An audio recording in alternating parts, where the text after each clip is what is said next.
Good afternoon, everybody. Thank you for joining us for our webinar. Sorry for the short delay in starting. We just had a few technical challenges we were overcoming. So today's webinar is on e-learning and the future of work. And in this webinar, we will be discussing the future of work and how organisations will need to think differently about how training and development is delivered in the future, which is partly due to the changing dynamics of more employees working from home, as well as a growing increase in younger employees with different learning styles. So I'm just going to run through a few introductions. Those of you who have been on our webinars before will know that I'm Greg Guilford. I'm the CEO of HR Solutions. And today we're joined by Steve Walker, who is the founder and CEO of Improve Online Learning. We're also supported by Team Arden, who will be on hand to help keep track of us and also support with any technical questions that you may have that you can raise through the Q&A or the chat panel, whichever is most convenient. With our webinars, you'll appreciate we do like to have questions from you, but there's a lot of you on the webinar today, so everyone is unmuted other than the presenters.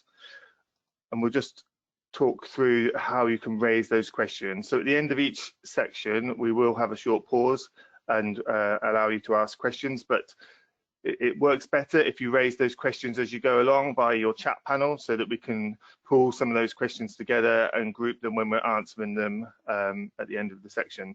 So in your chat, on your GoToWebinar panel, you should see something that looks a little bit like this. And quite simply, if you've got the box that says questions, you can expand that, you can type your question in there. There's no limit to the number of questions you can raise, and we'll aim to answer as many of them as we can through the session.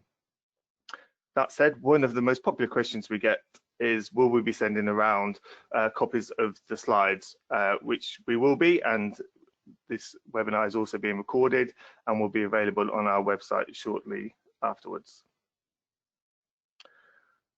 Those of you who've been on our webinars before will know that we do try to make these sessions as interactive as possible. So we will be running a few polls through the session. This slide will come up when we're doing the polls, and quite simply you just tick the answers that are most relevant to you when they come up on your screen. So that's kind of the housekeeping out of the way. So I'm just going to move forward with some introductory slides before I run the polls and pass you over to Steve. So with the coronavirus having spread around the world, quite suddenly the vast majority of us have had to adjust to new ways of working. As companies navigate this ongoing crisis, leaders must not only react to the immediate challenges, but also plan for recovery, taking steps now to reshape their business in preparation for what will likely become our new normal. Whilst learning and development programs are often seen as important ways in which to support business growth, in the environment of a global health pandemic like the one we're currently experiencing, L&D programs are often among the first things to be dropped, as they are seen as operating costs that can be quickly reduced. However, training and development is much more than a nice to have.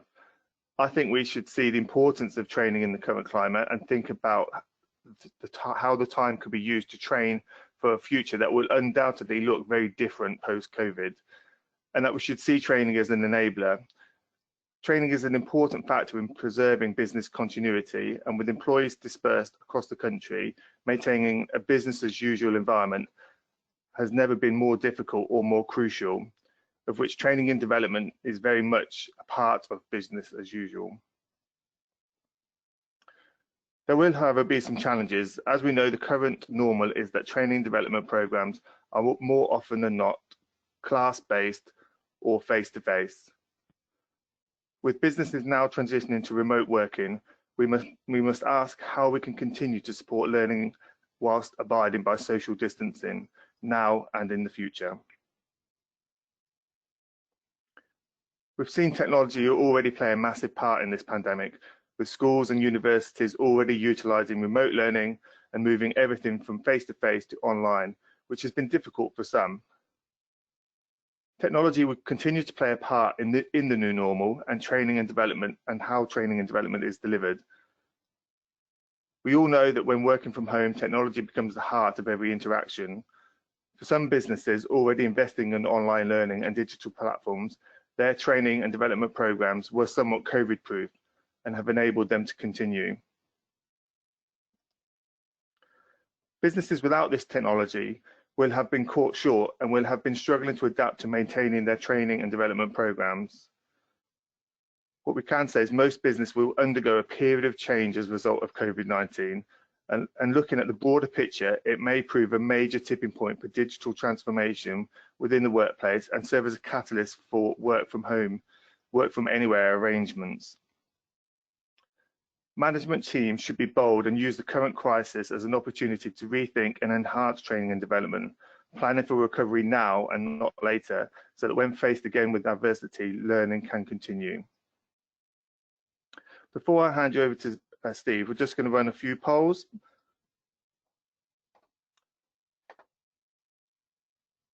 So the first poll is quite simply, have you ever used online learning for compliance and people development within your company? So just quite simply, yes or no. So there should be pop up on your screen, and if you just click the answer that's most relevant to you, you can see that quite a few of you have already responded. I'm just going to give it a few more seconds before I close the poll and share the results.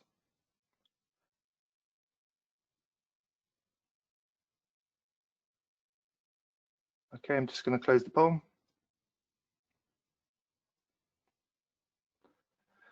So you can see there that 78% of you have used online learning for compliance and people development in the past. So that's quite a high percentage, but there's still 22%, which is quite high considering the technology environment we're working within at the moment. So I'm just going to move on to the next poll, which is how long do you think it will be before classroom training returns post-COVID?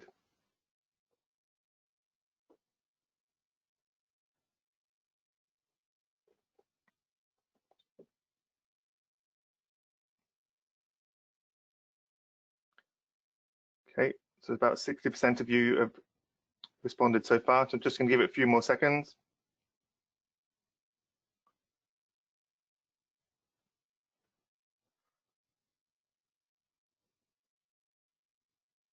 Okay, I'm going to close the poll.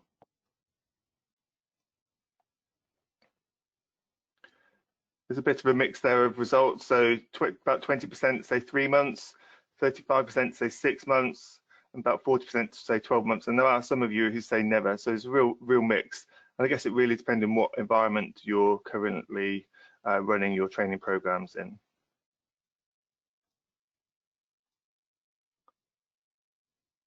So the next poll is, have you provided any training to your team during the current lockdown period?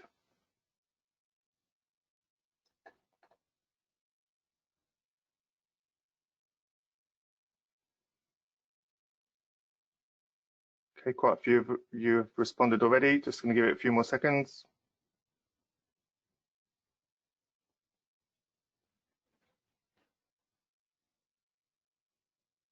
Okay, I'm going to close the poll.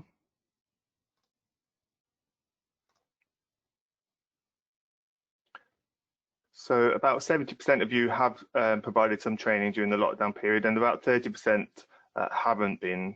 So that's interesting demographics there. I'm sure Steve will talk about it in a second.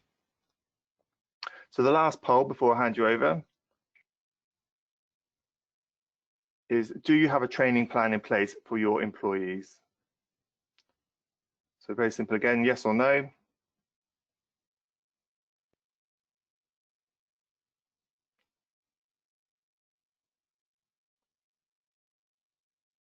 Okay, about 60% have completed, so I'm just going to give a few more seconds.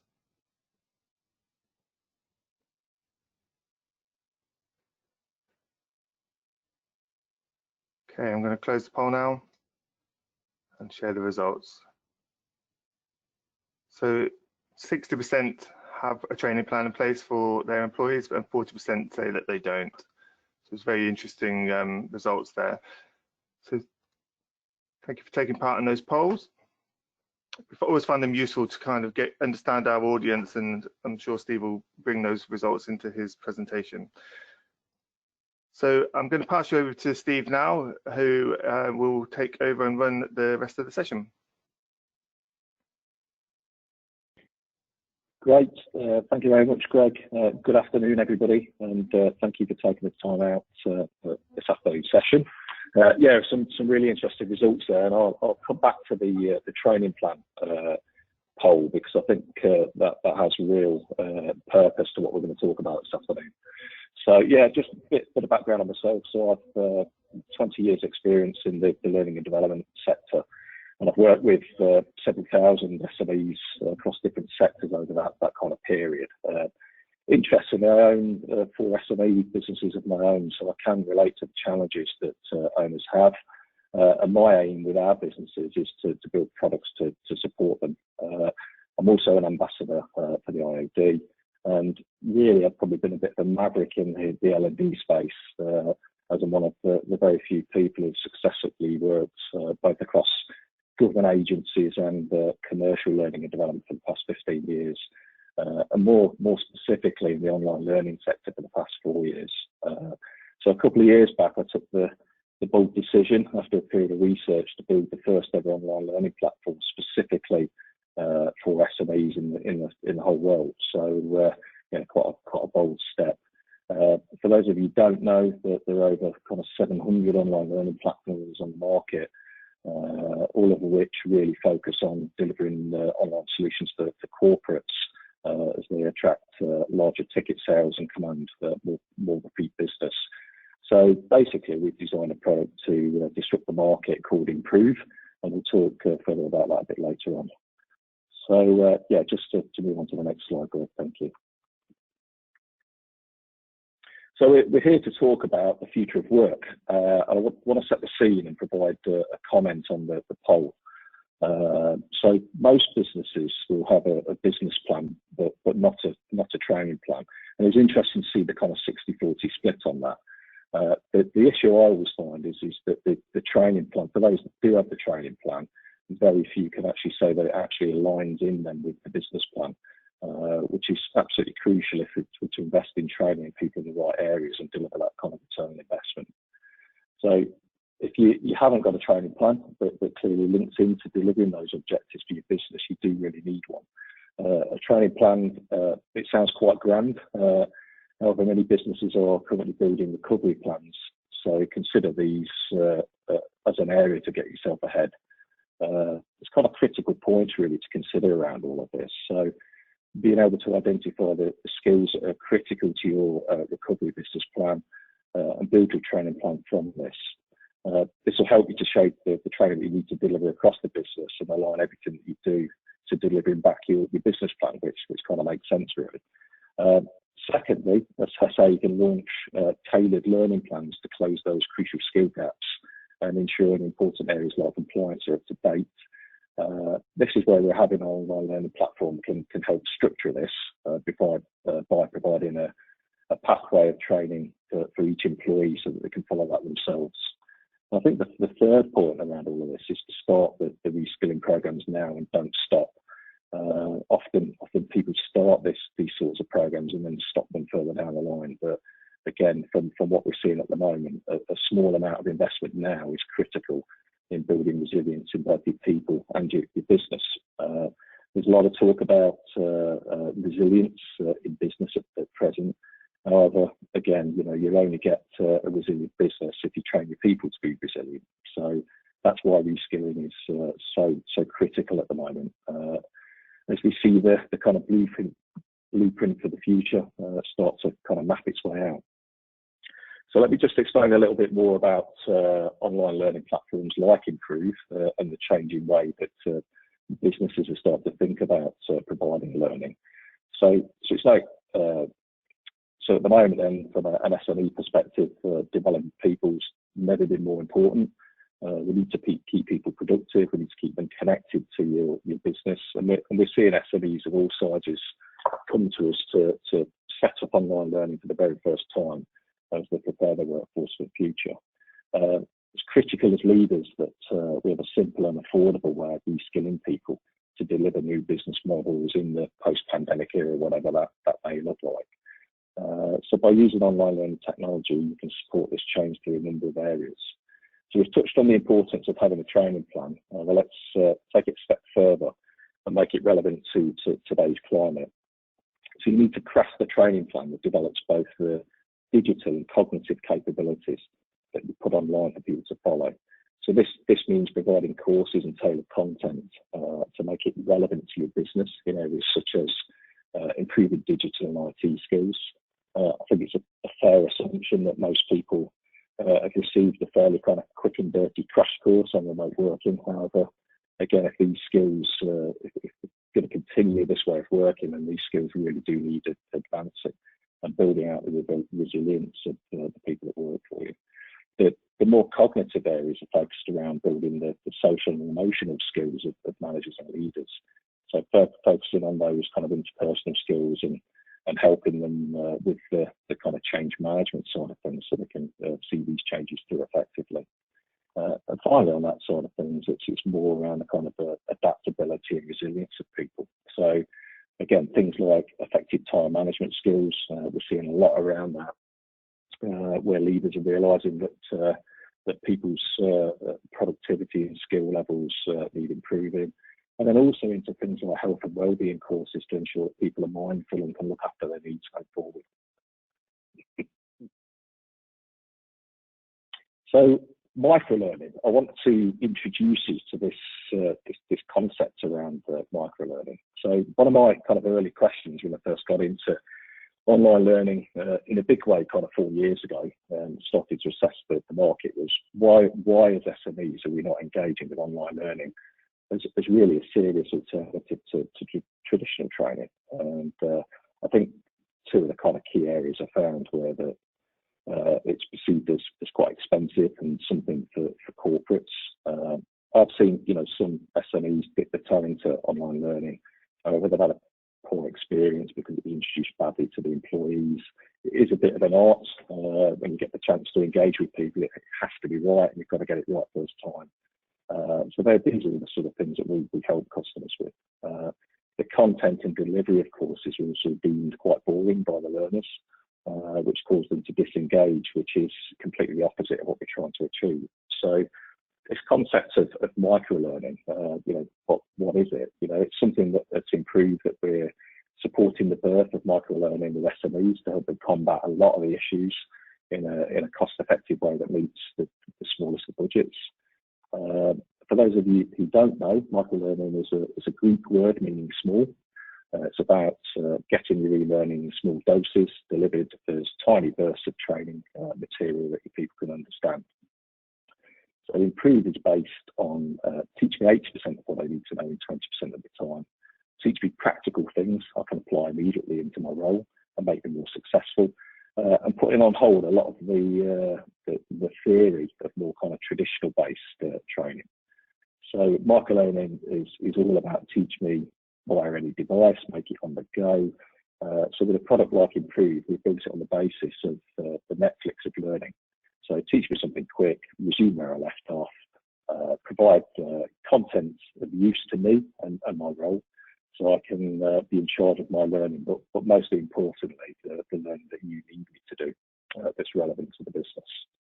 Now, some businesses out there are using systems like LinkedIn Learning as an example, which is more directed to the individual, and it's far more learner-led.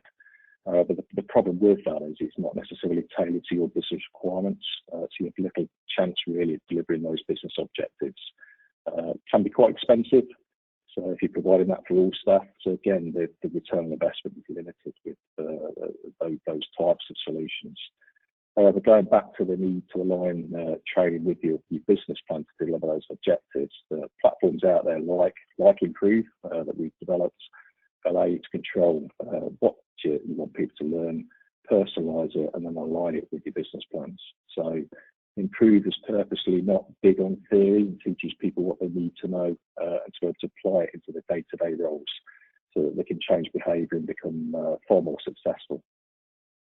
So we'll make this PDF available to you. Some of the key benefits there, just to pick out 2 or 3 of the areas, are, microlearning provides 22% better results in retained learning. So at the end of the day, why do we provide learning to people? We want them to retain their knowledge and to change their behaviour. So that's a really key part of all of this. And it's about delivering relevance from an online perspective in training and learning for people. 28% faster learning. So it points you to closer and quicker to the needs of people. And interestingly, 94% of professional L&D people prefer it to other formats. So it's starting to certainly take shape in the corporate sector, but it will be a new concept for SMEs going forward. Thanks, Greg.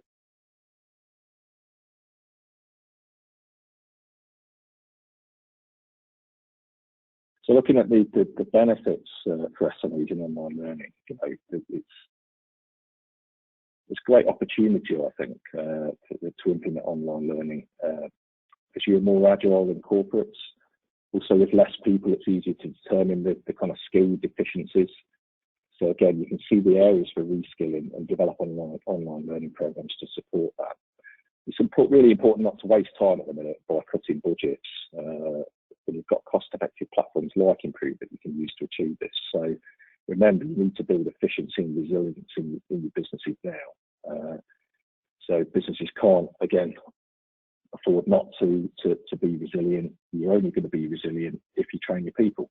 So it kind of makes sense really to not cut those training budgets at the minute that Greg mentioned at the outset, and keep a small amount of money aside to invest in people. As we just mentioned, SME businesses, micro-learning is proven to be 22% more effective way of learning than other online learning systems.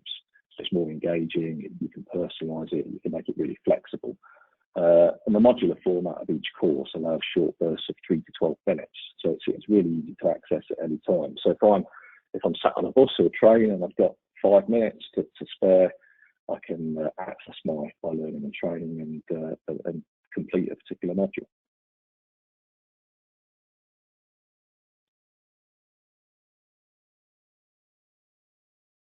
So what are we seeing in terms of shifts in approach from things like compliance to lifetime learning?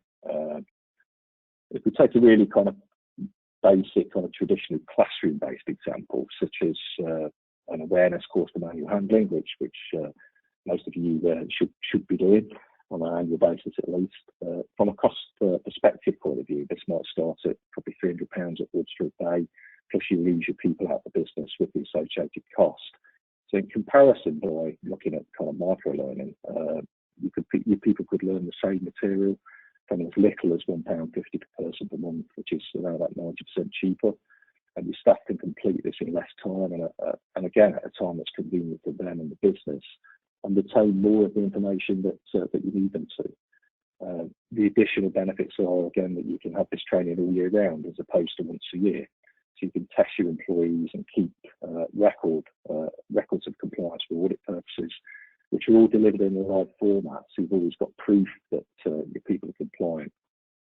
I've heard over the years, far too many horror stories where people have tried to do the right thing and they brought in a trainer, but then there's always an employee away on that particular day who missed the training and maybe not be caught up.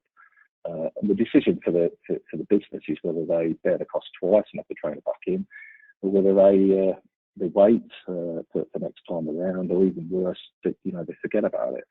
So the latter can be absolutely fatal. And in a recent example, I heard where somebody was off on the training, hurt their back, and brought a claim about on the company, which they then had to pay because they can prove that the training had taken place. So again, this all kind of points that having a very simple system where you can track and manage all of this side of things always gives you that kind of live data and infrastructure. So that, again, if anybody wants to come and have a look from an audit point of view, you've got the proof of what's happening within the platform. Thanks, Greg. So that kind of explains about why there is a need for online learning. So let's have a look at over on the next slide around learning styles and how they're changing. So we'll start with the all-important millennials, as this is it's an important topic area, and it should be driving the need to think differently when developing people. The workplace has changed and is currently changing rapidly, which in turn is changing learning styles. 50% of the workforce now are millennials, according to a recent study by PricewaterhouseCoopers. And the style of learning is very different digital natives. Therefore, companies need to reflect on that from an induction onboarding point of view and how they provide learning and development to those people. And again, as SME leaders, we have to change our outlook, as we're not really accommodating well for the needs of younger generations and the way they want to learn at the moment. So for millennials, it's no secret that learning and development is top of their agenda for whether they join a business or in fact stay with the business from a retention point of view. Therefore, again, under the kind of current climate, as leaders, we need to change our mindset on the needs of millennials rather than trying to change them to think more traditionally. It's only going to go one way. So having an online learning product for younger employees is really, really key. They're a natural audience for micro-learning as they grow up with technology. Older generations have also adopted e-learning in some cases. However, the birth of micro-learning for SMEs will enable you to provide relevant training and information to them via the mobile phone, which the vast majority of people have today and use their mobile phones to seek information in their kind of day-to-day lives, whether that's via Google or YouTube or whatever that kind of may be. So, thanks, Ben. So just to talk a little bit about, just to prove the point, really, micro-learning is not just for younger people. There are developers like us who are developing courses across all of the kind of working generations, and this graphic kind of clearly shows that. The great thing around micro-learning and a platform like Improve is that you can personalise the platform and courses to ensure that you deliver the information which is relevant to your business and for all of the employees, no matter what their role, age, or how long they've been with you. Thanks, Greg.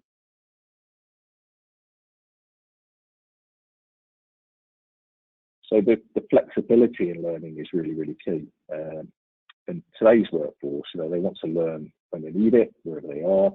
And this report just shows how flexible learning has become for employees. So if you want to learn, where do you go? Most people jump onto Google or YouTube, as we just said. If it's business or job-related learning that you require, there is an issue that it may or not always be delivered in the way that you want it to be, and it certainly won't be on brand or on message. So again, how do you control what people are learning? So again, this is where micro-learning is really fantastic, and building a go-to platform for people to access important training and information relevant to your business. So again, we've described that to customers as a kind of your own internal kind of mini Google for yourselves. So again, it takes time to build up the resources in there. However, again, many customers are simply uploading policies, best practice videos that are filmed on mobile phones, product training, screen recordings on how to use their business systems effectively. It's really, really simple to start building your kind of learning resources, either for yourself or around the courses that we offer as part of Improve. Thanks.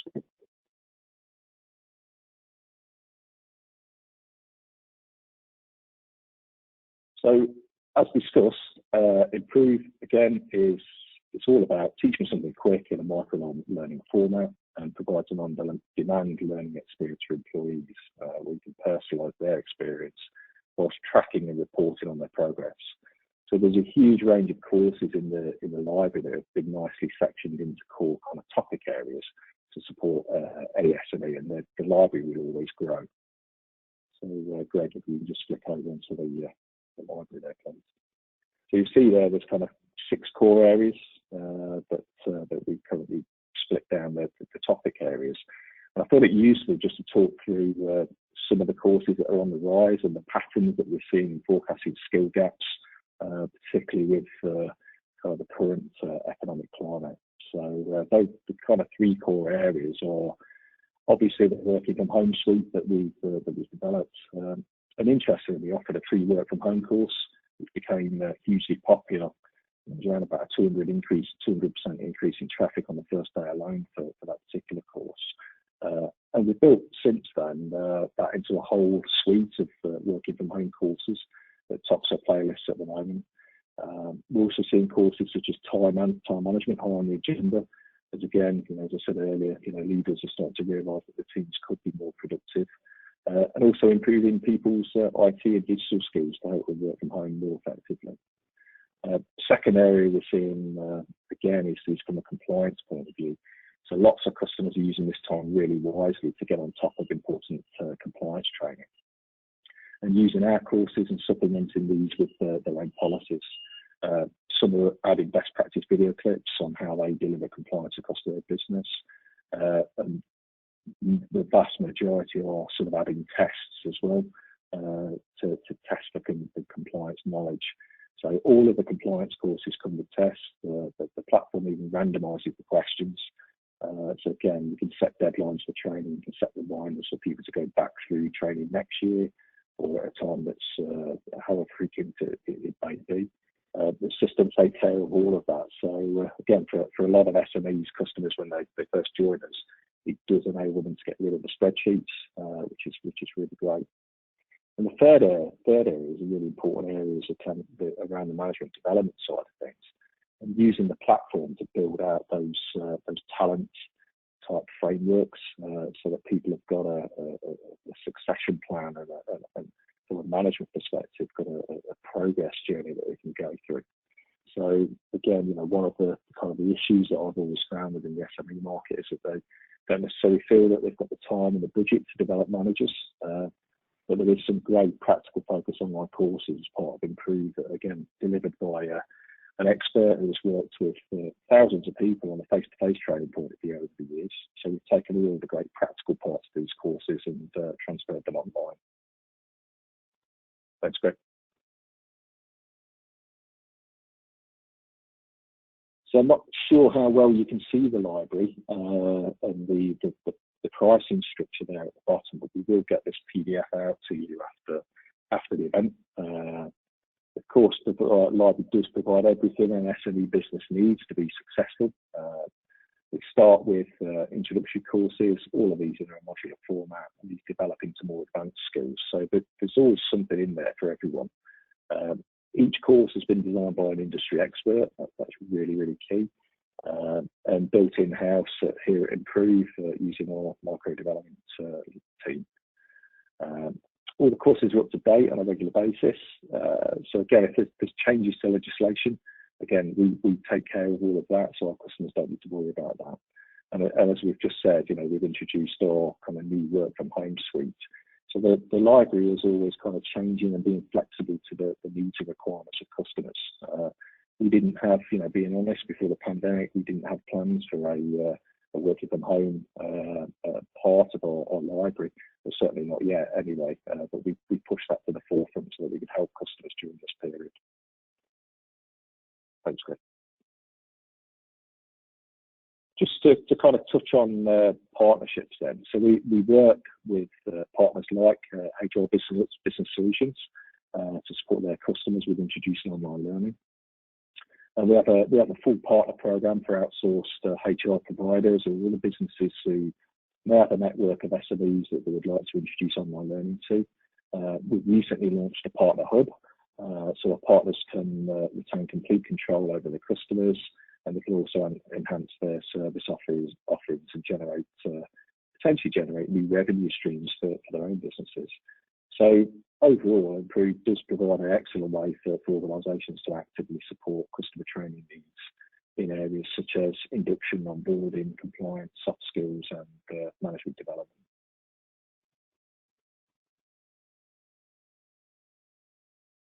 So just to touch on the work from home side of things. So we launched in response to COVID-19 work from home suite.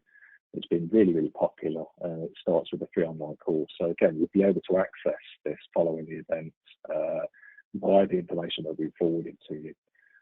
There's also access to a free trial period as well, where you can trial all of the courses. Again, start to use them with your people, so you start to gain some feedback.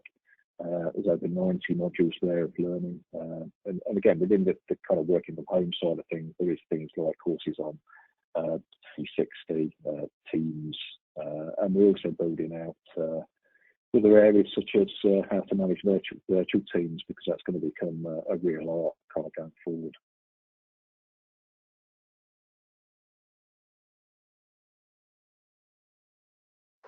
So in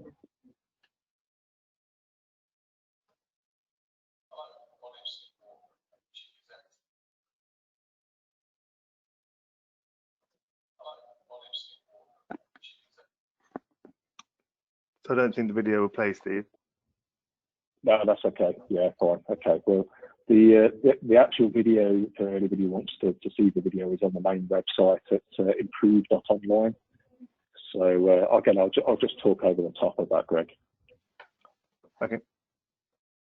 So yeah, just in summary then, so microlearning helps you to deliver a wide range of learning online support to meet the needs of all of your employees, and not just the chosen few. And I think that's quite a key point, particularly within SMEs, as I've found over the years, is that you've only budgets are finite, and you can only invest in a certain amount of people each year. So this does provide you with the infrastructure to invest in everybody. So everybody kind of gets that equality and opportunity to learn and develop as they need to for their roles to be successful.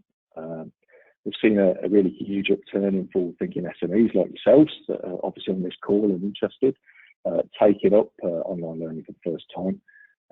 So again, with the growth and improvement of broadband speeds and people feeling more comfortable with learning online, the demand for kind of flexible learning is driving the birth of microlearning as we see it with SMEs. So just on the screen there, you will start to see a little bit of the platform as the video plays through. So it was just really from a visual perspective more than anything, just to show you a little bit of kind of what it looks like. But Improve on the whole is based on high quality with a low cost subscription.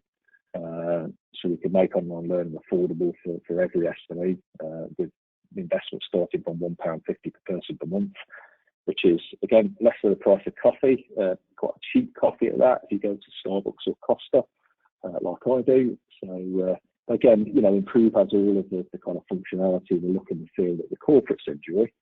Again, it's focused on SME businesses.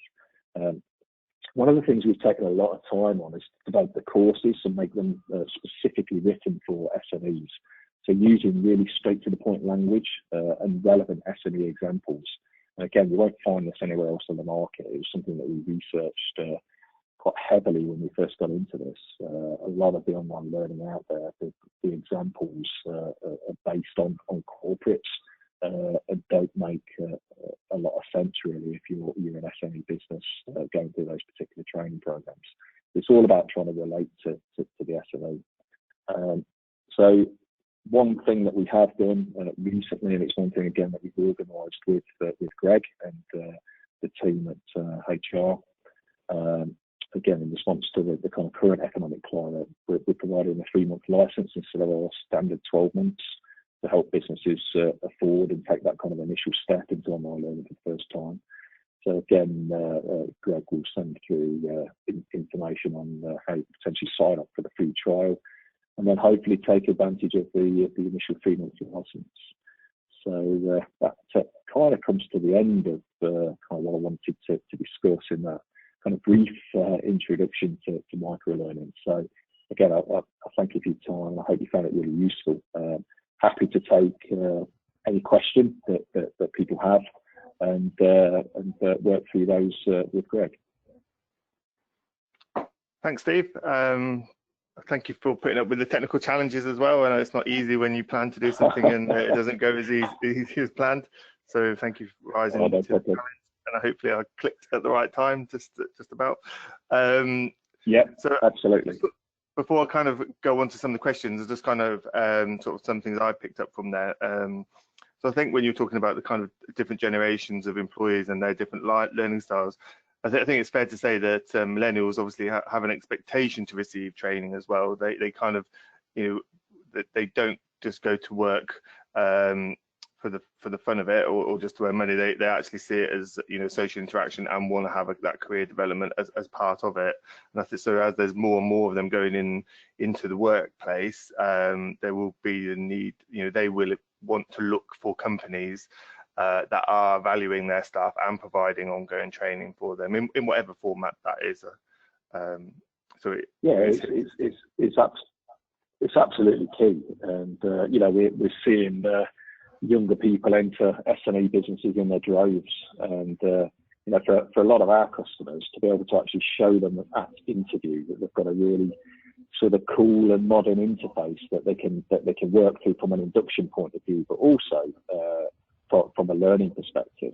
So to already have that kind of that job role pathway of support and training and development already mapped out that you can show people, it just kind of puts you ahead of the game and sets you out in the crowd. And that is really what the millennials are looking for. You know, they are looking for that development side of things. And unfortunately, if you're not providing it and they're working for you, they will be on the look for other companies that do provide this kind of infrastructure. It's more important than money to them. It's those career kind of prospects going forward for them. Yeah. And sort of the other part was about sort of the compliance side of things, which you've kind of mentioned a couple of times. That, you know, I think obviously we work in HR, so there is an element of, you know, that there's a lot of there's a need to provide or demonstrate that you are compliant with, you know, anti-money laundering, modern slavery, equality and diversity, and even moving into some of the health and safety elements of making sure people know how to do manual handling and that kind of stuff. And so with Improve, you can run those courses and show that the employee has not only sort of undertaken the training, but understood it through the questions that you can add after the courses. Yeah, absolutely. I mean, we do all of the compliance training courses to save people time. We've built some question banks. So the vast majority of the compliance courses come with a bank of around about 20 questions that, again, you know, customers can either build their own or use those questions or amend them to kind of fit the needs around the business. But the great thing within the platform is that it will randomise the questions. So if you're going to pick out, let's say you're going to pick out a question bank of 10 for people, if you and I, Greg, are taking the same test and we're sat next to each other, we'll get completely different questions. So again, it's all about trying to drive that knowledge retention with people, even around compliance, and not just making it a tick box exercise where people just do the training and forget about it. We've seen some really great stuff that people are doing, you know, alongside of our kind of e-learning courses. You know, they're building out kind of best practice video clips of how they want things doing. They're adding the policy documents so that people have got to download and read them. And also they're adding the tests as well. And some companies are going that kind of step further where they might have somebody who kind of oversees compliance who gives you know, a regular kind of monthly update via their mobile phone. It's as simple as that, and then pushes that out across the business as a course so that everybody has to kind of go through that, have the update, and then go from there. So we're even starting to see it being used as kind of a communication tool to make sure that the same message is going out to people. And I think the really cool part about that is because it's sat on a training platform, you can actually see whether people are actually interacting with that video. So again, lots of customers might have an intranet, but the problem with an intranet is that, again, you can't really see how people are engaging with the content that you push out to them. Yeah, that makes sense. Yeah. So, and then with the compliance, then you can make the courses sort of mandatory that they have to complete. But then for any other individual with the kind of more training development modules, you could assign them in terms of if you wanted to address a specific performance gap or training need. But equally, an employee could just go in and work through the courses themselves if they wanted to sort of address what they perceived were maybe skill gaps or wanted to learn something about a particular topic. Is that correct? Yeah, absolutely. Yeah. So again, you know, a lot of our customers will have a compliance pathway that all staff go through, and that's a mandatory requirement for the business. And then they'll have a job-specific pathway that they go through where it's got relevant information for that individual's job role. But then sat outside of that might be a lot of you know, other courses and material that, if that individual has the desire to develop themselves further outside of what we specifically need them to do as a business, then it's there for them to do. And I think that's great, you know, because it really just shows those individuals that have got that kind of thirst for learning and that really want to get on within the business. Yeah, that's great. And so before we I've got some questions about the product itself. Before we get to those, there's some other sort of different questions about the other topics you kind of talked about Sure, in your presentation. So One question was, how do you believe you can measure effectiveness of e-training and e-learning from a platform? From a return on investment point of view, it's about driving those behaviours. So again, if you go back to the initial discussion around making sure that you've got a business plan, a training plan that link together, by delivering those kind of training activities properly, you should be driving the business objectives and the relevant kind of key performance indicators if you set those alongside all of that. So, there'll always be external factors that impact on the results of those training areas, but at least you're giving yourself a racing chance of delivering training and impacting on those business objectives that you've set out to do. And I've spent quite a lot of time over the years working with people like the Return on Investment Institute, looking at actually how do you measure the impact of learning on the business. And again, I think that you can translate some of that kind of stuff online, but you've got to align those training activities with whatever it is that you're trying to achieve as a business. Otherwise, you're developing people for the sake of developing them. Yeah, I guess it really depends on what you are training them on, isn't it? Because if you've so say you provided a suite of Microsoft product training, and they can type up a report quicker or their presentations are slicker, then that's evidence, isn't it? But equally, there'll be some of the intangible stuff that you might not necessarily be able to attribute directly to the training provided, but company performance in terms of turnover, profitability, and also staff turnover will become part of that. You track that on kind of an exit interview. It might be one of the topics that are raised if you're not providing these things.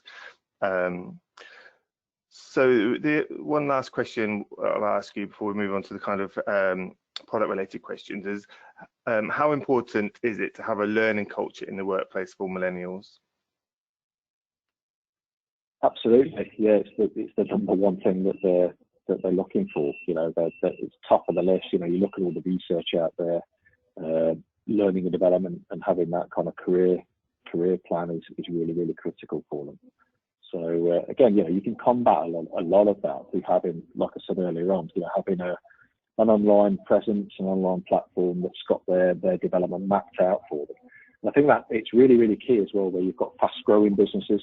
So again, whilst you're trying to create the next promotional role for those kind of key talented people within the business, you need to give yourself a racing chance to develop that next role for them. So by having an online learning platform where you can spec out a learning pathway for that individual for the next kind of 12, 24 months, really kind of keeps them focused and engaged with the business, rather than looking elsewhere, because they feel like they're being invested in at the end of the day. So whilst you're growing them and they're helping you to grow, you're creating that next role for them. So again, a lot of that is around retention and making sure that we retain those key people within the business. And like I said at the outset, if you're not providing this kind of infrastructure and not providing and meeting the needs of those key kind of people, then they will start to look elsewhere.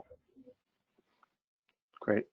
So then the next couple of questions are more about Improve itself that we've kind of tried to collate together from some of the audience. So some of the questions are about how long does it typically take to set up and use Improve for my company? To actually get it set up, it's literally instantaneous. So again, you can go onto the trial. You can start to set up your courses and different groups of people that you push content to in literally a matter of minutes. I suppose where it takes the time is, again, if you're wanting to personalise things and add your own information and policy documents, all of that sort of stuff to the platform around our courses, then again, as long as you've got them on your laptop, and you can it's literally just like attaching a file to an email. So it's as simple as that, really. So it is, you can be up and running in a matter of a day or two, depending on how complex you want to be when you first kind of set up. It's an evolution with all these sorts of things. So we'd always sort of advise people, start with something where you're going to get the kind of the quick wins, That could be your compliance areas. Get them online quickly. Make sure that you are compliant as a business, that you can prove those things. Other customers are looking at things like induction as well. So again, where they're looking to be more attractive to new employees. And then you've got the kind of the softer skills and the management development side of things as well. So there is really something for everybody in there that you can push quite quickly to people. That's great. And then one question was about, so if they signed their company up, do they get access to all of your courses for a whole year, or how does it work? Yep. So you've got the initial trial phase, and again, all the courses are on there. There's no hidden agenda around any of that. We want people to start to use the courses, we want people to start to personalise their own platform and take that forward. But yeah, outside of if you want the 3-month license, again, you've got access to that. If you want the 12-month license following on from there, you get access to all of our kind of new courses that we've developed as well going forward. So at the moment, there's about 55 courses on the platform. By within the next 12 months, there'll be double that. So again, it certainly won't stand still. And from a functionality point of view, we're looking to kind of improve that all the time. So it is a very, very good online learning platform that's really, really simple to use, and that's something that we've spent a lot of time on. Trying to be quite simple and simplistic in the approach is difficult, but it's something that we've worked heavily on, and a lot of our customers report back how easy it is to use the platform and get things set up so that it can push relevant training out to their employees. That's great. So some of the other questions were about pricing, but what we'll do, rather than kind of get into the different variants now, there was a slide earlier that had it kind of all on. I appreciate it was a bit small, so we'll send around that PDF with all the course listings and the different price points as well after the webinar, so everyone has a copy. Just conscious of time, so I'm just going to sort of close the questions there. So thank you, Steve, for presenting today and fielding all the questions that have been thrown your way. If anybody does have any other, if anybody does have any other questions about any of the topics we've covered today, then send them in to inquiries@hrsolutions-uk.com, and we'll field them on and get a reply to you as soon as we can. After the webinar, you will get a follow-up email which will give you a link to the online recording and access to the slides, but it'll also include some feedback requests, a short survey, so appreciate if you take the time to complete that and let us know where we can improve. So as mentioned, we did record today's session, and that will be available on our website. There are some other upcoming webinars over the next week. There's actually one tomorrow, which is on building business resilience, which we're doing with Deloitte. So that's a good one to attend. If you've not registered, then I'd suggest you do. It's highly recommended. And then the next one we've currently got scheduled is not till the 11th of June. So we have been doing one, maybe 2 a week over the last couple of months, but we're kind of slowing that down a little bit now. But we will be adding some more onto our webinar program. And if you are on our newsletter, then you will get an invite to those as soon as they go live. So if you haven't already signed up to a newsletter, then the link's on the screen, and there will be a link on the follow-up email after this webinar as well. As mentioned, we do have a webinar archive page. Obviously, we've been running quite a few webinars lately, so there is quite a few videos that you can re-watch at your leisure. There has been a focus on obviously managing home workers, and then the return to work now and the future of work as well is kind of the themes that you'll be able to access on there.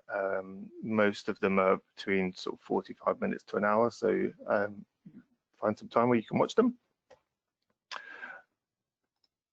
That just leaves me to say thank you once again to Steve for your time and your insight on e-learning and the future of work. We will be running future webinars, so keep an eye out. But I'm now going to close the webinar